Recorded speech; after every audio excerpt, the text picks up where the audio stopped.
June 18th, 2013, Michael Hastings died in a fiery crash, hitting a palm tree going over 100 miles an hour.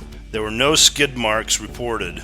The engine was ejected about 100 feet as the Mercedes burst into flames.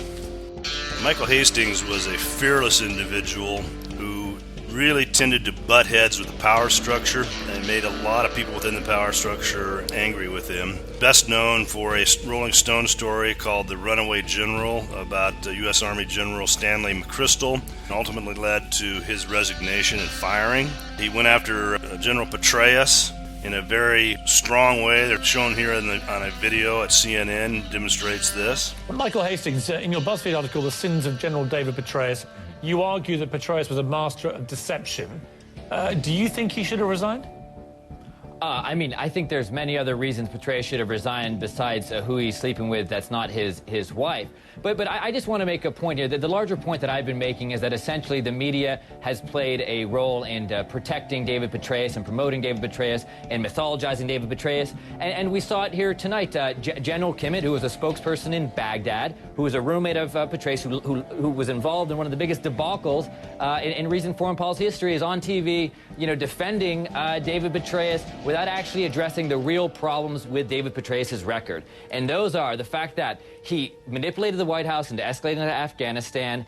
He ran a campaign in Iraq that was brutally savage, included arming the worst of the worst, Shiite death squads, Sunni militiamen, and then you go back to the training of the Iraqi army program that also had similar problems. So for me, all the while he's going around the country talking about honor and integrity. So for me, the questions of honor and integrity, I was raising those earlier. A number of other journalists who were actually covering David Petraeus were raising those concerns. You might not get that from someone like Barbara Starr at CNN, who essentially is a spokesperson for the Pentagon in many ways. So I think I just want to step back and to have my piece, because even the way the scandal is being covered is so different than how usual sex scandals are being covered, where they hammer the guy mercilessly. Now everyone's saying, oh my God, he was he just went to the CIA. How could he be, he was susceptible to being seduced by this woman. Give me a break. Petraeus now has all his allies coming out to defend him, where Paula Broadwell is there yet again.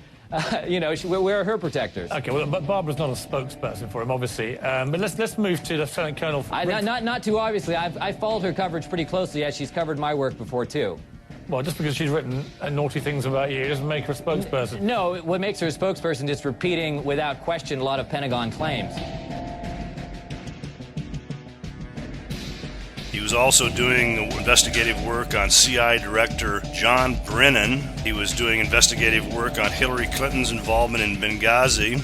He was doing investigative work on the Bergdahl incident, which has now come to forefront. So he had his talents involved in a lot of what the deep state wanted to hide. So many individuals within the deep state might have had a motive to murder him. Probably the best case may be what's called Project PM, which was what he was doing serious work on at the time of his death. And this was essentially exposing the NSA surveillance state and Obama's war on journalism. And he was working with an anonymous hacker by the name of Barrett Brown. Apparently he was ready to reveal some of that work at the time of his death.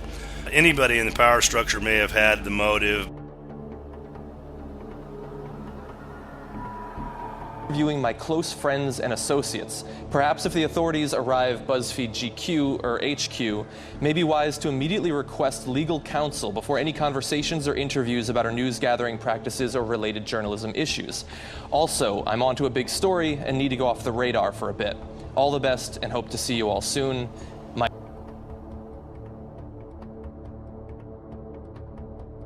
So I get this email. And that email, you sound so scared.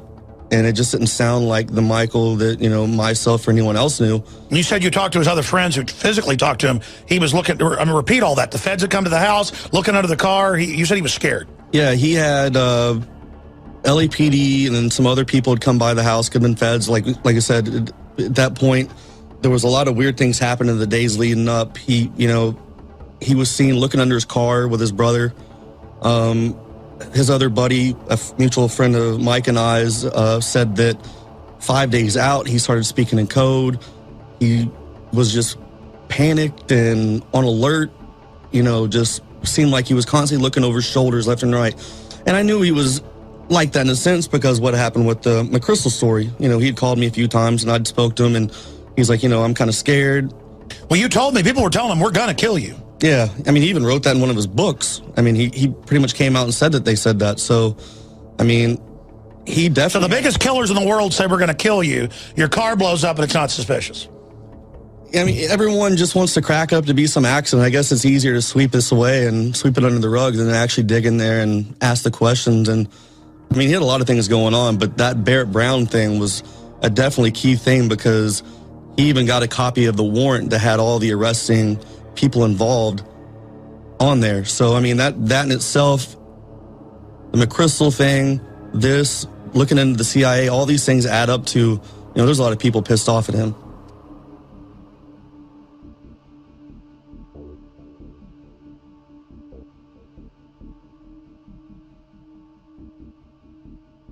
NSA leaker Edward Snowden remains at a Moscow airport. Army whistleblower Bradley Manning is on trial, and WikiLeaks founder Julian Assange is holed up in the Ecuadorian embassy in London. Today we look at the strange story of another man tied to the world of cyber activism, who faces over 100 years in prison. His name is Barrett Brown. He's an investigative reporter with ties to the hacking collective Anonymous. He has spent the past 300 days in jail and has been denied bail. He faces 17 charges ranging from threatening an FBI agent to credit card fraud for posting a link online to a document that contains stolen credit card data. But according to his supporters, Brown is being unfairly targeted for daring to investigate the highly secretive world of private intelligence and military contractors. Before Brown's path crossed with the FBI, he frequently contributed to Vanity Fair, The Huffington Post, The Guardian, and other news outlets. In 2009, Brown created Project PM, which was, quote, dedicated to investigating private government contractors working in the secretive fields of cybersecurity, intelligence, and surveillance. He was particularly interested in the documents leaked by WikiLeaks and Anonymous. In the documentary We Are Legion, Barrett Brown explains the importance of information obtained by hackers. Some of the most important things that have had the most far-reaching influence and have been the most important in terms of what's been discovered, not just by Anonymous, but by the media in the aftermath, is the result of hacking. That information can't be obtained by the traditional journalistic process, or it can't be obtained or won't be obtained by a congressional committee or a federal oversight committee. For the most part, that information has to be obtained by hackers. In 2011, the group Anonymous hacked into the computer system of the private security firm H.B. Gary Federal and disclosed thousands of internal emails. Barrett Brown has not been accused of being involved in the hack, but he did read and analyze the documents, eventually crowdsourcing the effort through Project PM. One of the first things he discovered was a plan to tarnish the reputations of WikiLeaks and sympathetic journalist Glenn Greenwald of The Guardian. Brown similarly analyzed and wrote about the millions of internal company emails for Stratfor Global Intelligence that were leaked on Christmas Eve 2011. Shortly thereafter, the FBI acquired a warrant for Brown's laptop and authority to seize any information from his communications, or in journalism parlance, his sources. In September 2012, a troop of armed agents surged into Brown's apartment in Dallas, Texas, and handcuffed him face down on the floor. He's been in prison ever since.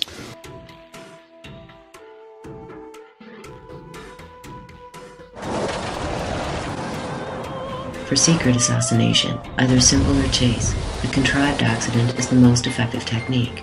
When successfully executed, it causes little excitement and is only casually investigated.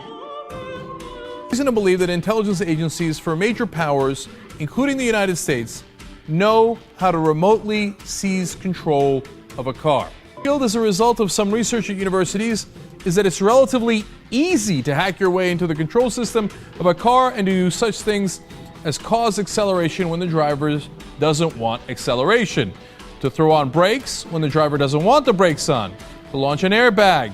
You can do some really highly destructive things now through hacking a car, and it's not that hard. Going across the screen, you're going to see 3 explosions at the very end. Now, if you were to slow the tape down, you'd see about the 14-second mark the car has a pre-explosion, it almost looks like, and then you see the lights completely go out of the vehicle. Then you see the car turn slightly right, and then after that you see the 3 explosions, and one's the horizontal. The first one is most likely a normal explosion, but what investigators have told me through discussions and looking at the video and over and over said the second and third explosions aren't indicative of a normal car accident.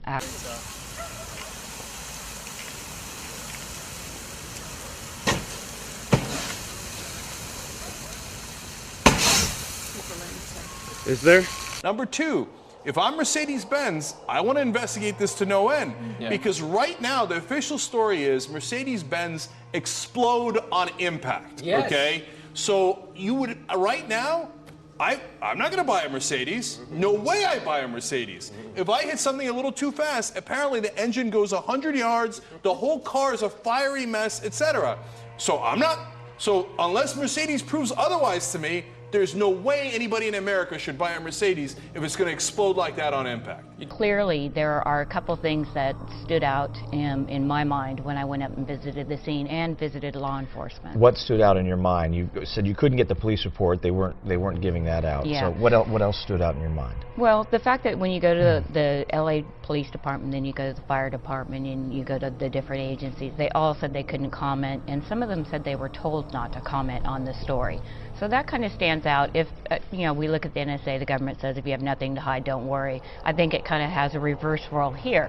Now, I think we have video of the scene. If we could show the video, you can see what we're kind of give you an idea of what we're talking about. There is the actual scene. Okay, so as far as the accident goes and things that we do know, it was an extremely hot fire, and I've talked to military personnel who have said that this is a extremely hot fire, that this is not something you normally see with a car like this. This is a 2013 Mercedes-Benz, and a statement from Mercedes said that they are aware of the accident and waiting to help the LAPD, but they have not got the call from Los Angeles Police Department as of yet.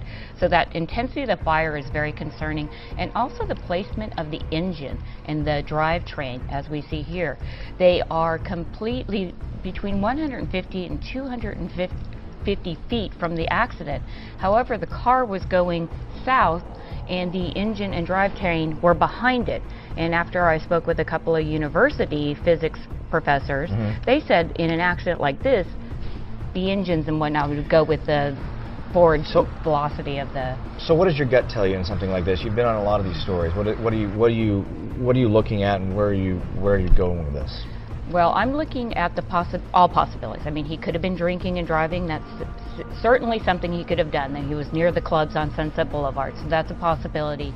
But I'm more inclined to believe that there were absolutely 0 skid marks. So something else happened. Either the car malfunctioned or something was on the car that allowed that to trigger and blow up. Mercedes says their cars just don't blow up. They take great care for them not to do so. You said something also very interesting, that cars can be remotely controlled. Is that you'd mentioned something to that effect? Absolutely, and that came out of the University of San Diego here. They did a report in 2010, which they took like a basic car, like a Nissan Sentra, and using an iPad like we all have here on the desk, they were able to hack into the car system and operate the accelerator, the brakes, windshield wipers, lights, steering. So there are so many factors in play here. There's a lot more investigation that needs to be taken here, and I will continue to follow it. Obviously, if there's any kind of foul play involved, we want to make sure we get that out to the public, although the LAPD has already ruled foul play out of this, which means that we should have access to these police reports in a timely manner. Kim Dvorak, thanks this morning. Thank you. Nice to see you. And let me tell you, folks, when it's not an inside job or foul play, they come out and say we're doing an investigation for a couple weeks, and the car blew up, we don't know what did it.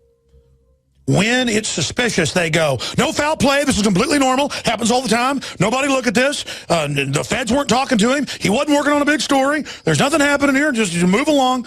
When you see that type of behavior, ladies and gentlemen, that's when the red flags go up. And I've seen... In Death Squad hits, there's often a formula put together called paint by numbers or a backstory, with the goal of demonizing the target or character assassinating him.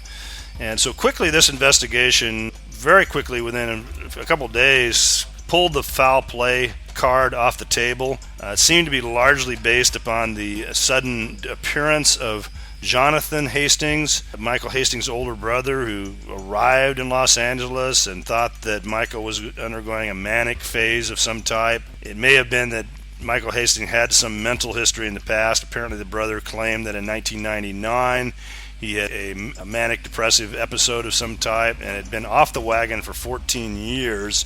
Obviously, if you were being pursued by goons and the feds, you might be a little bit paranoid too. The brother inserted certain aspects to the story, such as that the family, quote unquote, was attempting to get him into rehab, and that he had been using hallucinogens called DMT. I don't know how he was privy to that information. Medical marijuana ID card was found in his wallet. It had collided with a pole a few years ago as a result of misusing Ritalin, and that he had been institutionalized in 1999. Further, Hastings' brother said he would not be surprised if stimulants of some kind were found at his residence, including cocaine. What an odd thing to add to a police interview. All this was in turn highly publicized, and yet the toxicology report itself read that Hastings did not have enough drugs to affect his driving. But most of that story was lost in the noise at that point.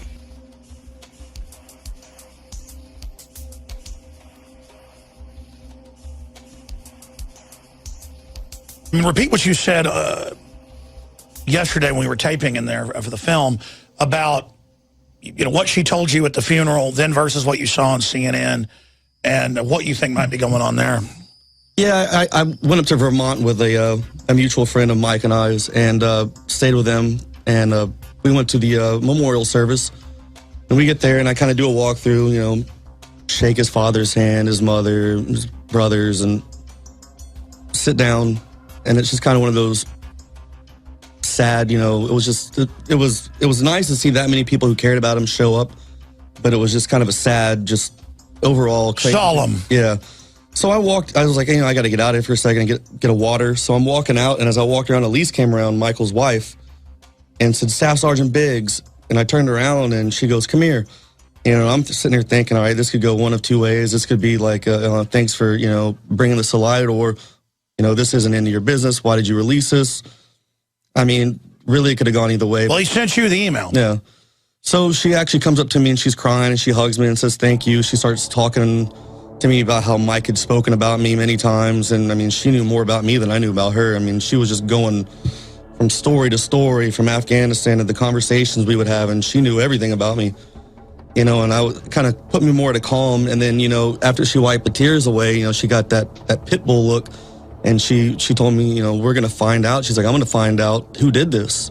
And I'm not going to roll over on this. This isn't an accident. I will find out who did this. And that was pretty powerful for me. She said this wasn't an accident. Yeah. And then fast forward a month later, Yeah, well, then I tell her that I'm going to go to L.A. and do some investigating. I want to look around and find out what's going on. I had a whole checklist of things I wanted to, cover and go over. And we have some potential suspects. Yeah. So. I think she was threatened, but keep going. So I send her that, and at first she's like, okay, that's fine. She just seemed all, dandy about it. It seemed like, yeah, whatever, go do it. That's your friend. You can find out whatever you want. I'm going to do what I'm doing and investigate on my side, and you do what you want to do. And then the next day, I wake up, and I took a nap, and I had 4 or 5 long texts. That was right after you'd been on my show. Yeah, 4 or 5 long texts, and, don't go to L.A., don't do it, please don't go. And I texted back, I was like, why? And she's like, just don't do it. I don't want to get into it. Just don't do it. And then I called because I was like, my heart started pounding. I'm like, all right, why the big change?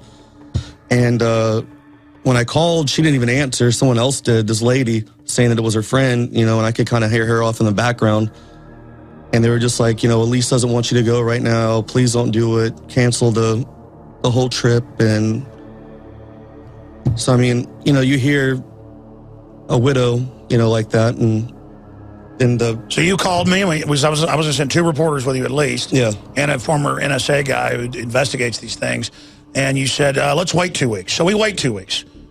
And I didn't even know she was going to be on. I texted you at about 9 at night. I was putting my kids to bed. I texted you, go, hey, how are you and her doing? You heard anything new? And you go, what are you talking about? She's on TV.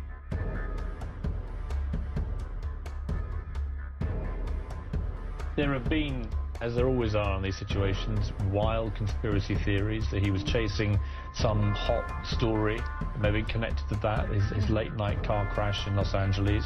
Other theories too. Do you subscribe to any of this? Do you have any idea really what may have happened? I have no doubt that he was pursuing a hot story. He always had at least 5 hot stories going. That was Michael. So, and he also, there will be published his profile of John Brennan in an upcoming issue of Rolling Stone, probably in a couple of weeks. But right now, the LAPD still has an active investigation. I don't really have anything to add. My gut here is that it was just a really tragic accident.